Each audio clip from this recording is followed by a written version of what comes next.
Okay, so it's time for the fallout of round 2. We were in Argentina, if I remember correctly, 2 days ago. Yes, we're in Argentina. We're going to cover a few things. 3 of the things I want to cover are just talking about individual riders. And then I've got a couple of other things I want to talk about. And then we'll just cover Moto 2 and Moto 3 quickly at the end. I am going to start by just quickly covering the sprint race. Once again, the sprint race was excellent. I had a lot of fun watching that one. Brad Binder obviously was exceptional. Okay, and I mean, we all know they don't need me to come on here and tell you that's not why you've clicked on this. That's not really an opinion. That's just, he was great. Okay, I was impressed by all weekend actually Alex Marquez, and if you follow me on Twitter, you'll know that I like to stick the boots into Alex a little bit because of all the hype around him, but genuinely, he's doing a great job.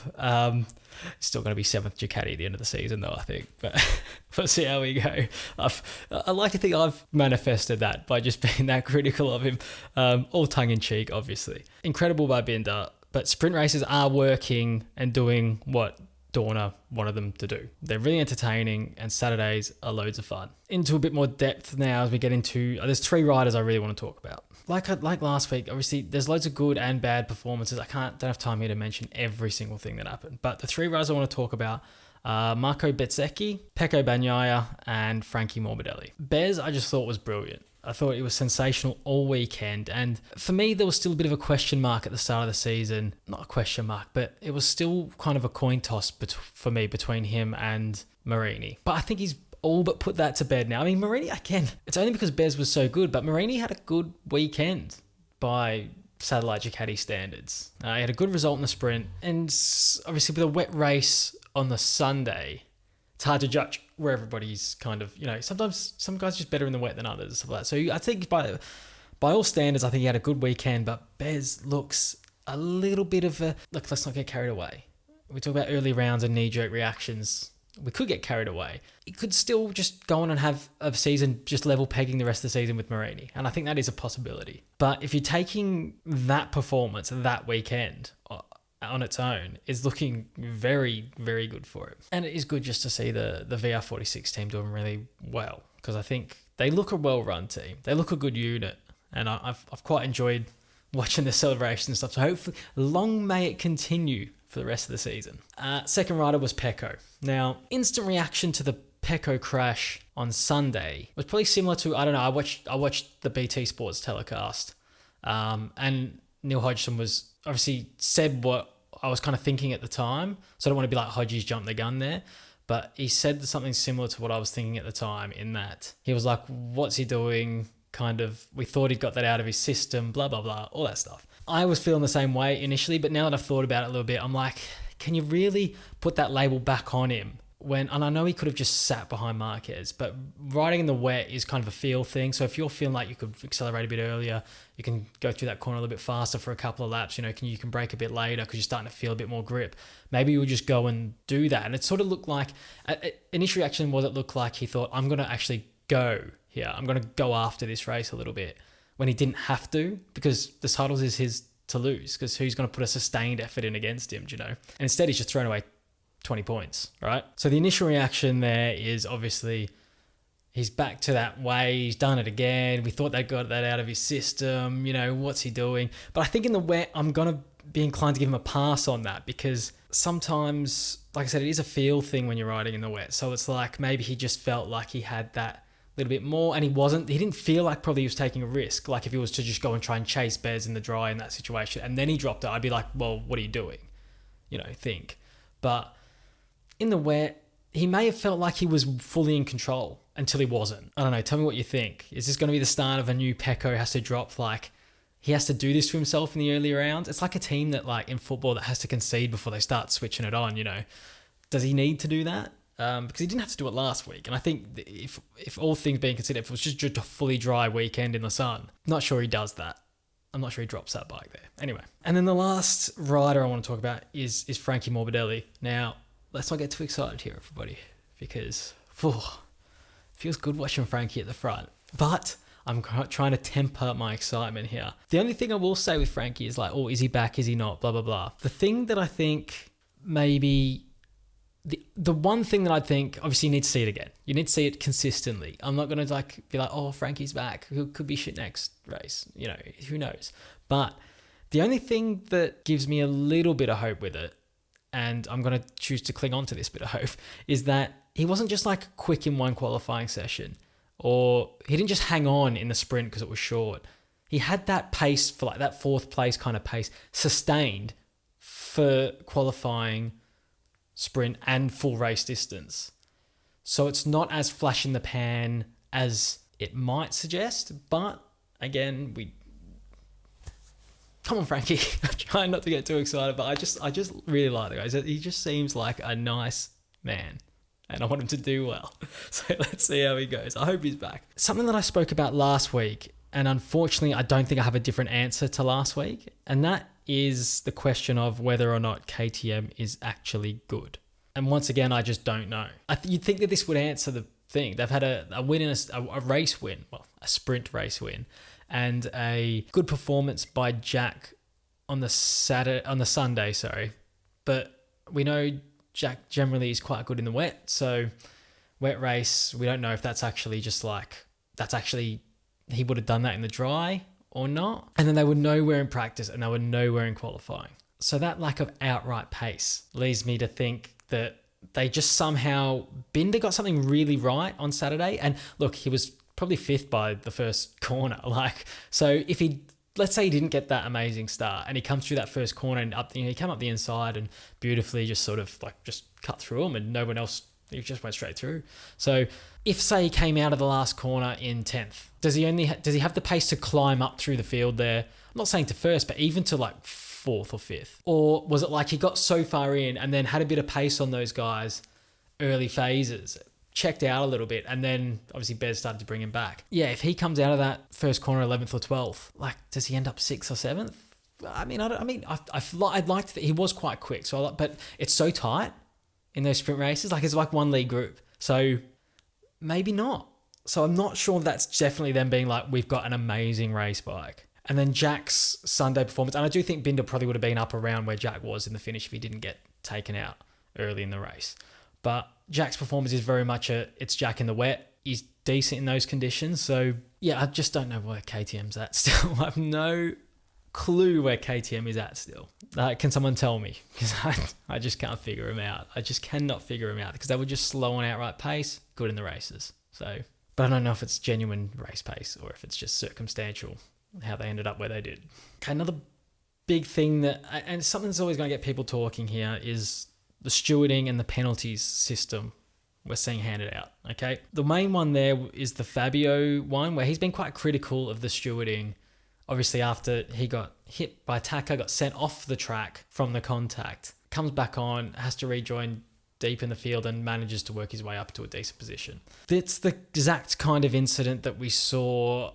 Is very similar to what I think happened with Sasaki in Moto3 this week, where he was told to drop a place, concede a place to the rider that he did that to. Now, again, this is something I often wonder is, first of all, do you think that it should be the case? And do you think that it actually is the case that the junior categories get scrutinized far more harshly in these situations? And it's like something they want to They definitely don't want these young guys having any contact. They're young. They don't want any bad incidents and injuries and potentially worse happening to these young kids. So they're very strict on them in a way that they wouldn't be with the MotoGP guys.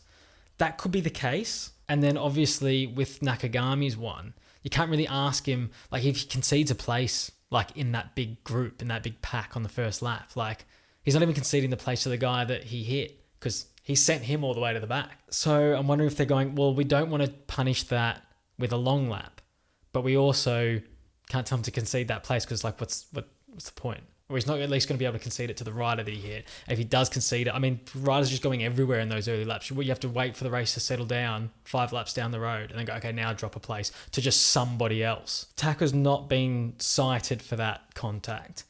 And look, my personal opinion is I don't really care about contact like that. Just the Sasaki one, I'm surprised that they asked him to drop the place. It's contact. You've taken a place by it. It's very Formula One-y, right? where they don't want to see any contact and stuff like that. But again, I mentioned this in last week's video. You know, I've seen Rossi punch Giovinazzi off the road at Jerez to win the race. And I don't think I would want to see that penalised. Maybe it's just because it's Rossi and I was a Rossi fan when I was a kid or whatever. But again, with Taka there, look, the thing I do agree with Fabio on is that there's no consistency. And I don't mind if it's stricter and you want to punish that kind of stuff, but just punish everyone.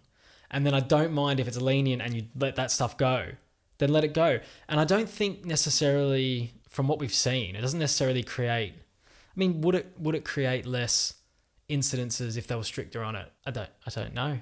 I think these guys are just riding. I don't think they're thinking about that. Like, if I just go flying up the inside and make a bit of contact here, I could get punished or a long lap, whatever. So I'm not going to do it.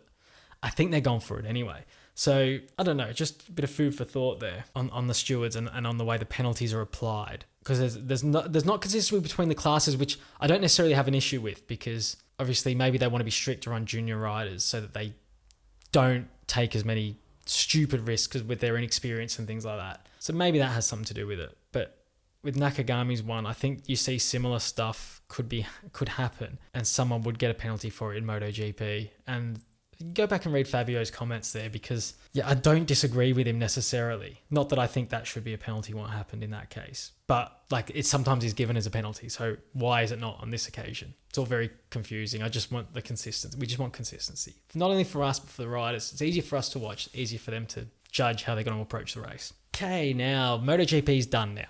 We're done with MotoGP. Let's talk Moto2. We had a shortened race. Now, tell me what you think of this, guys. I don't know if this is a rule that has existed before, or maybe it's just never been applicable because we usually have a warm-up, which would take place in race day conditions, and then whatever.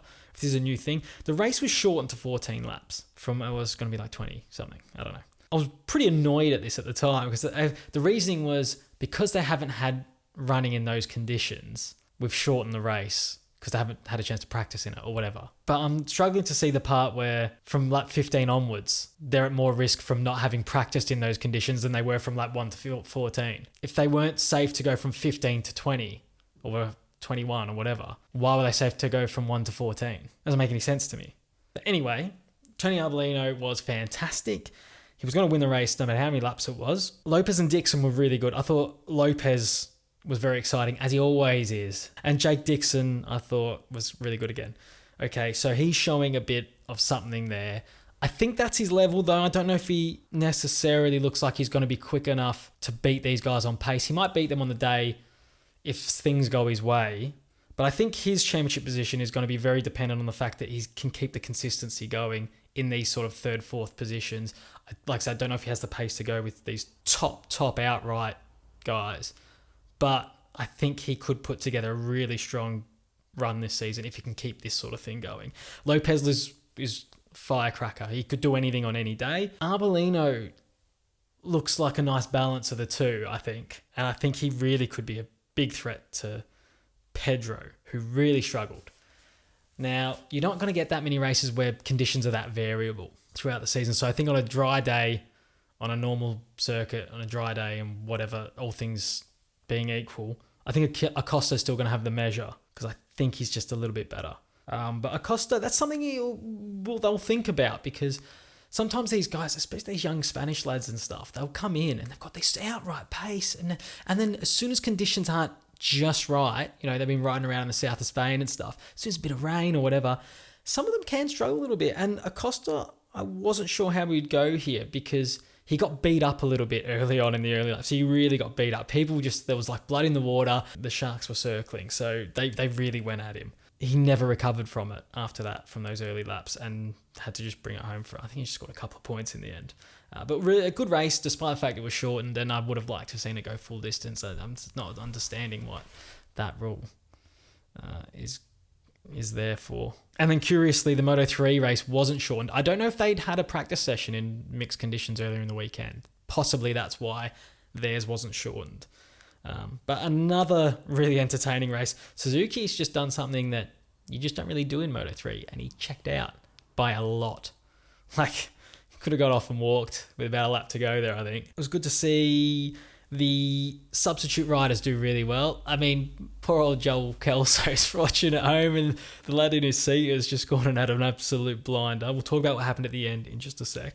Mino was good, got on the podium, and Sasaki I said last week, didn't get on the podium. He finished like 5th or 6th or something. He won't panic because he knows he's the quickest guy. Well, he's going to have to string together a few podiums now, because he's going to have to get a win in the next few, I think, because he's at risk of, if this keeps up, 5th, 6th, and then maybe some DNFs, he could do what he's done last season or other years, where he's taken himself out of the title race and then been really good once he had nothing to lose anymore. I don't think that'll happen. I still think he's going to be... I still think he's probably the standout talent, or at least the standout talent right now, because obviously some of the younger guys are obviously really good as well. I really like Daniel Gardo and Diogo Moreira, and they were both really good again. But I still think at this point in their careers, I think Sasaki should be good enough to beat them. And then, I wanted to talk about the Almanza was really good, and then Scotty Ogden. I mean, I was backing him in as my honorary Joel Kelso replacement. Not Almanza, Ogden, because, the British-Australian connection there. Almanza's just another Spaniard, isn't he? We don't need that. We want to see these other lads do well from the less fortunate motorcycling countries, I suppose, where we don't produce these like phenoms like the Spanish and the Italians do. So I was getting behind Scotty Ogden for that one, and he just Marquez'd it. He just went full Marquez into that corner, and he even admitted at the end, he said something like, I was locking up, so I just let it off and ran into him. Well, that's what Marquez did. Probably not on, Scott, mate. It's probably not probably not on to do that. And he's ruined the poor lad's race. But Almanza, prediction here for you. I've probably got to say Almanza's probably going to have Fanati's ride by the end of the season. I think Romano's going to get sacked again, just, traditions. And may as well just chuck this lad on there, because he's not going the rest of the season without having another go. There's no way this kid... I know he might be in for Kelso again for the next one, because Kelso could still be injured. But after Kelso comes back, there's no way he's sitting out the rest of the season, unless he's really trash the next one he fills in for. But he looked real good. Anyway, that was a really fun race. I really enjoyed that, and it was all a good weekend once again. Everybody had fun. Nobody got hurt, except me. So now, if you're enjoying my videos and you want to see me create, the best ever MotoGP calendar, you can find that over here. And I'll see you on the next one. Chin chin.